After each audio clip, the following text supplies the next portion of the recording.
10 বছরের শঙ্কর আঢ্য সংস্থার মাধ্যমে হাজার কোটি টাকা বিদেশি মুদ্রায় বদল দাবি করা হয়েছে এজেন্সির তরফ থেকে 2012-13 থেকে একেবারে 2022-23 পর্যন্ত হাজার কোটি টাকা বিদেশি মুদ্রায় বদল করা হয়েছে। আরএস আঢ্যর ফিনান্স প্রাইভেট লিমিটেডের মাধ্যমে এই বদল করা হয়েছে। তদন্তে মিলেছে সেই তথ্য, এমনটাই দাবি করা হয়েছে ইডির তরফ থেকে। উদ্ধার হয়েছে পর্যাপ্ত নথিও। কেন্দ্রীয় তদন্তকারী সংস্থার দাবি, একই সঙ্গে বনগাঁর প্রাক্তন পুরপ্রধানের সিএ অরবিন্দকেও জিজ্ঞাসাবাদ করে এ বিষয়ে আরও বেশ কিছু গুরুত্বপূর্ণ তথ্য মিলেছে বলেই খবর পাওয়া যাচ্ছে ইডি সূত্রে। কথা বলবো, পিয়ালি আমাদের সঙ্গে রয়েছেন, আমাদের প্রতিনিধি টেলিফোন লাইনে। পিয়ালি, ঠিক কি কি উল্লেখ করা হয়েছে, ইডির দাবি কি? দেখো, তুমি জানো যে এর আগে ইডির তরফ থেকে যখন শঙ্কর আঢ্যকে আদালতে পেশ করা হয়েছিল তখন তারা দাবি করেছিল রিমান্ড লেটারে যে 20,000 কোটি টাকা নিয়োগ দুর্নীতি, এই রেশন দুর্নীতিতে 20,000 কোটি টাকা দুর্নীতি হয়েছে বলে তারা মনে করছেন, এবং 20,000 কোটি টাকা বিভিন্ন যে ফোরেক্স কোম্পানি রয়েছে শঙ্কর আঢ্য, সেই সমস্ত কোম্পানির অ্যাকাউন্টগুলোতে ডিপোজিট হয়েছিল। আজকেও শঙ্কর আঢ্যকে আদালতে পেশ করা হয়, তাকে 14 দিনের জন্য জুডিশিয়াল কাস্টডিতে পাঠানোর আর্জি জানানো হয়েছে, এবং একই সঙ্গে ফরওয়ার্ডিং লেটারই ইডির তরফ থেকে যেটা দাবি করা হচ্ছে যে শঙ্কর আঢ্যর যে একাধিক ফরেক্স কোম্পানি রয়েছে তার মধ্যে এসআর আঢ্য কোম্পানি, এবং এই কোম্পানি গত 10 বছরে 2012-13 সাল থেকে 2022-23 সালের মধ্যে 1,000 কোটি টাকা বৈদেশিক মুদ্রাতে কনভার্ট করেছে। এবং তার যিনি সিএ রয়েছেন অরবিন্দ সিং, যাকে কিছুদিন আগে পিয়ালি তুমি আমাদের সঙ্গে টেলিফোন লাইনে থাকো। এই মুহূর্তে রাজ্য বিজেপি মুখপাত্র শ্রমিক ভট্টাচার্য আমাদের সঙ্গে রয়েছেন টেলিফোন লাইনে। শ্রমিক দা, বিগত 10 বছরে শঙ্কর আঢ্য সংস্থার মাধ্যমে হাজার কোটি টাকা বিদেশি মুদ্রায় বদল হয়েছে, এমনটা এজেন্সির তরফ থেকে দাবি করা হচ্ছে, এবং এটা হয়েছে 2012-13 থেকে 2022-23 সাল পর্যন্ত আরএস আঢ্য ফিনান্স প্রাইভেট লিমিটেডের মাধ্যমে এই বদল করা হয়েছে, এমনটা ইডির তরফ থেকে দাবি। কি বলবেন? দেখুন, এখনো পর্যন্ত যে সমস্ত সম্পত্তির হিসাব পাওয়া যাচ্ছে তা পাওয়া যাচ্ছে পশ্চিমবঙ্গের মধ্যে, কিন্তু তৃণমূলীদের সম্পত্তি খুঁজতে গেলে এরপরে আমার মনে হয় তদন্তকারী সংস্থা যদি একটু এগোয় তাহলে দিল্লি, নয়ডা, উত্তরাখণ্ড, মুম্বাই, বহু জায়গায় এদের সম্পত্তি ছড়িয়ে আছে। এখান থেকে টাকা সাইফন অফ হয়ে চলে গেছে। আর শঙ্কর আঢ্য ওখানে প্রতিষ্ঠিত একজন এদিক ওদিক করার লোক, প্রত্যেকের মানুষ ওকে চেনে, তো স্বাভাবিকভাবেই বাংলাদেশের বাংলা টাকা তো এদিকে চলে না, সেটাকে চেঞ্জ করতে হয়েছে, কখনো বিদেশি মুদ্রায় জিনিসপত্র নিতে হয়েছে, তো এটা তো অত্যন্ত স্বাভাবিক। সেই জন্যই ফরেক্স কোম্পানিকে নিয়েছিল। 20,000 কোটি টাকা তো আগেই শোনা যাচ্ছিল, তো এখন 1,000 কোটি টাকা সেখানে বিদেশি মুদ্রার লেনদেন হয়েছে, এটা খুব বড় ব্যাপার নয়। তো এটা নিয়েই তৃণমূল, আর এগুলোকে যদি কেউ উদ্ধার করতে গেলেই বা এ সম্পর্কে তথ্য প্রমাণ জোগাড় করতে গেলেই বলা হবে রাজনৈতিক প্রতিহিংসা। এভাবেই চলেছে। পশ্চিমবঙ্গের রাজ্যের মুখ সারা ভারতবর্ষের সামনে কি পজিশনে দাঁড়িয়েছে সেটা বোঝা যাচ্ছে। ধন্যবাদ শ্রমিক দা। 10 বছরের শঙ্কর আঢ্য সংস্থার মাধ্যমে হাজার কোটি টাকা বিদেশি মুদ্রায় বদল করা হয়েছে, এমনটা এজেন্সির তরফ থেকে দাবি করা হচ্ছে, এবং শঙ্কর আঢ্যর যে একাধিক ফরেক্স কোম্পানি, সেই ফরেক্স কোম্পানির মাধ্যমে টাকা এভাবেই কিন্তু কনভার্ট করা হয়েছে। তার সিএ অরবিন্দ সিং 350 কোটি টাকা বিদেশি মুদ্রায় কনভার্ট করেছেন। আঢ্যর ফরেক্স সহ 4টে কোম্পানির মাধ্যমে তার সিএ অরবিন্দ সিং 350 কোটি টাকা বিদেশি মুদ্রায় তিনি কনভার্ট করেন। 117 কোটি কনভার্ট করা হয় হীরামতি এক্সপোর্ট সংস্থার মাধ্যমে, এমনটাই আদালতে ইডির তরফ থেকে দাবি করা হয়েছে। 2012-13 সাল থেকে 2022-23 সাল পর্যন্ত কোটি টাকা বিদেশি মুদ্রায় বদল করা হয়েছে। আর এসআর আঢ্য ফিনান্স প্রাইভেট লিমিটেডের মাধ্যমে এই বিদেশি মুদ্রা কনভার্ট করা হয়েছে, এমনটাই তথ্য দিচ্ছে ইডি। আমরা বিষয় নিয়ে কথা বলছি, আমাদের সঙ্গে রয়েছেন আমাদের প্রতিনিধি পিয়ালি। পিয়ালি, তুমি যেমনটা বলছিলে যে 20,000 কোটি টাকার দুর্নীতি, তার মধ্যে ইডি তদন্তে নেবে আরও একাধিক গুরুত্বপূর্ণ তথ্য পাচ্ছে, বিশেষ করে সিএ অরবিন্দ সিংকে জিজ্ঞাসাবাদ করে একাধিক তথ্য।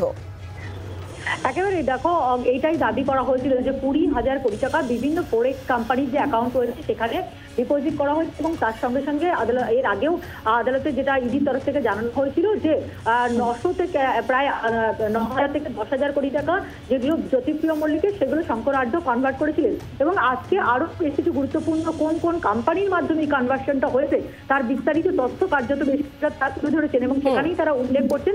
আবারও একটু থামাতে বাধ্য হচ্ছে। এই মুহূর্তে আমাদের সঙ্গে টেলিফোন লাইনে রয়েছেন সিপিআইএম নেতা তথা আইনজীবী বিকাশ রঞ্জন ভট্টাচার্য। বিকাশ রঞ্জন বাবু, 10 বছরে শঙ্কর আঢ্য সংস্থার মাধ্যমে হাজার কোটি টাকা বিদেশি মুদ্রায় বদল করা হয়েছে, ইডির তরফ থেকে এটা দাবি করা হচ্ছে, কি বলবেন আপনি? অভিযোগটা অত্যন্ত গুরুতর অভিযোগ। আমরা এটা জানি যে এই রাজ্য সরকার এবং এই রাজ্য সরকারের যারা কর্মী বাহিনী, জ্যোতিপ্রিয়, শঙ্করাধ্য মন্ত্রীরা সকলেই দুর্নীতির সঙ্গে যুক্ত। কিন্তু এখানে আরেকটা বড় প্রশ্ন উঠে যাচ্ছে, 10 বছর ধরে যদি বিদেশি টাকায় এখান থেকে পাচার হয়ে থাকে, তাহলে অন্যান্য অর্থনৈতিক সংস্থা, বিদেশ দপ্তর যারা দেখাশোনা করেন, রিজার্ভ ব্যাংক অফ ইন্ডিয়া, এরা কি ঘুমোচ্ছিলেন? তবে কি এদের বিরুদ্ধে অভিযোগ আনাটা প্রয়োজন নয়? নিশ্চয়ই প্রয়োজন আছে, এবং সে ব্যাপারে তদন্ত করে সংস্থারা খতিয়ে দেখবেন। এই প্রসঙ্গে একটা কথা উল্লেখ করতে হয়, সুপ্রিম কোর্ট সারদা মামলায় বলেছিলেন যে বিভিন্ন সংস্থা যারা এই সমস্ত বিষয়গুলো আইনগত দিক থেকে দেখবার জন্য ভারপ্রাপ্ত, তাদেরও দুর্বলতা ত্রুটি আছে। এই সবটা খতিয়ে দেখা দরকার, তবেই যদি আমরা আমাদের সমাজটাকে দুর্নীতিমুক্ত করতে পারি। অনেক ধন্যবাদ আমাদের সঙ্গে টেলিফোন লাইনে থাকার জন্য। বিগত 10 বছরে শঙ্কর আড্ড সংস্থার মাধ্যমে 1000 কোটি টাকা বিদেশি মুদ্রায় বদল করা হয়েছে। ইডি তরফ থেকে এমনটাই দাবি করা হচ্ছে, এবং সময়কালটা হলো 2012-13 সাল থেকে 2022-23 সাল পর্যন্ত। এই সময়কালে 1000 কোটি টাকা বিদেশি মুদ্রায় বদল করা হয়েছে।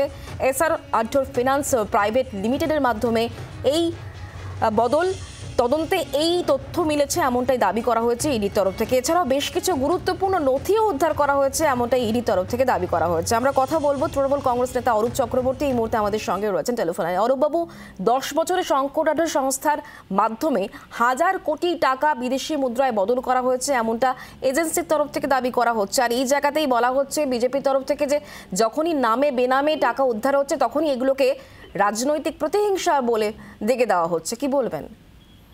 আগে জানতাম গল্পের গরু গাছে ওঠে, এখন দেখলাম ইডির গরু শুভেন্দুর বাড়ির বারান্দা অব্দি উঠছে। প্রথম কথা, এর আগে ইডির তরফ থেকে বলা হয়েছিল রেশনে নাকি 20,000 কোটি টাকার দুর্নীতি হয়েছে। গোটা রাজ্যের খাদ্য দপ্তরের বাজেটই নেই যত টাকা, তার থেকে বেশি টাকার দুর্নীতি হয়েছে। মানে এই যে গল্প ফাঁদা এবং সূত্র মারফত মিডিয়ায় এগুলোকে ভাসিয়ে দেওয়ার রাজনীতি, এই জন্যই ইডির নাম দেশের মানুষ এনফোর্সমেন্ট ডিরেক্টরেটের বদলে ইলেকশন ডিউটি করে দিয়েছে। এই জন্য ইডিকে কখনো রাজস্থানের পূর্ব মুখ্যমন্ত্রী বলছেন রাস্তার কুকুর, স্ট্রে ডগ। ইডির সম্পর্কে এই অভিযোগ তো আজকে নতুন নয়। এর আগে তারা অনুব্রত মণ্ডলের দেহলক্ষ্মীর সম্পত্তির পরিমাণ জানিয়েছিলেন প্রথমে 20 কোটি টাকা, তারপর বাড়তে বাড়তে 50 কোটি, 70 কোটি, 120 কোটি, এবং শেষমেশ সূত্র মারফত ওনারা জানিয়েছিলেন 600 কোটি টাকার নাকি সম্পত্তি।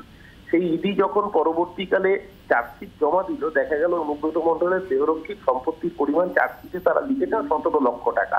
অর্থাৎ 600 কোটির গল্পটা গিয়ে চার্জশিটে এসে দাঁড়ালো 17 লক্ষ টাকা, তার মধ্যে 7 লক্ষ টাকা লোন আছে।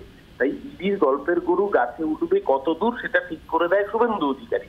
ইডির গল্পের গরু গাছে উঠবে কত দূর সেটা ঠিক করে দেয় বিজেপি নেতারা। তাই ইডির মতো চার্জশিটে ওরা কি ফাইনাল চার্জশিটে জমা দিচ্ছে আগে সেটা দেখুন, তারপরে গল্পের গরুটা কোথায় উঠেছে বুঝতে পারবেন। আর শঙ্কর আড্ডর কথা বলছেন, নিশ্চিতভাবে শঙ্কর আড্ড তিনি ফরেক্সের ব্যবসা করতেন। বর্ডার এরিয়ায় যারা ব্যবসা করেন ফরেক্সের ব্যবসা আমরা সকলেই জানি, সেখানে ডলারে ব্যবসা হয়, কারণ বিদেশে যারা যান তাদের ডলার ভাঙাতে হয়। বিদেশি মুদ্রা বিনিয়োগের জন্য ভারত সরকারের যে নির্দিষ্ট নিয়ম আছে, বাইরে গেলে যারা বিদেশে যান তারা জানেন একবারে 5,000-এর বেশি ডলার কেউ নিয়েই যেতে পারেন না। তাহলে কি করে এই টাকা ট্রানজাকশন হলো? বিদেশে যদি কোনো ডলার ট্রানজাকশন হয়ে থাকে তাহলে তো external affairs ministry, foreign ministry তাদের রেসপন্সিবল হওয়ার কথা। তার মানে কি সর্ষের মধ্যে ভূত রয়েছে? বিজেপির কেন্দ্রীয় দপ্তরের মধ্যেই কি ভূত রয়েছে?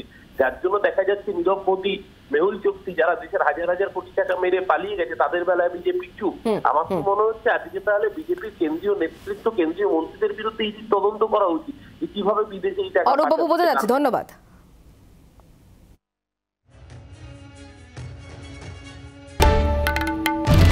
বাংলার আওয়াজ, বাঙালির আবেগ, জি 24 ঘন্টা।